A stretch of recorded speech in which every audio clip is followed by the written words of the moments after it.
Hi, welcome back to another quick guide. Today I'll teach you how to see hidden installed apps on Android. And it's literally an easy process, so make sure to watch until the end of the video to know how it's done.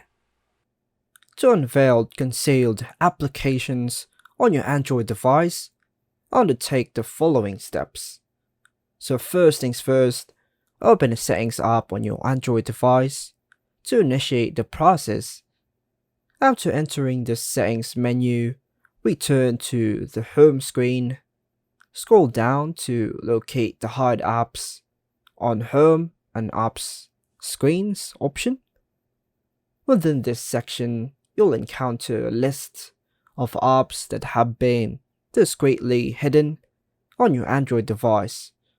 By following these steps, you can't reveal apps that may have been intentionally or accidentally hidden from the main app drawer.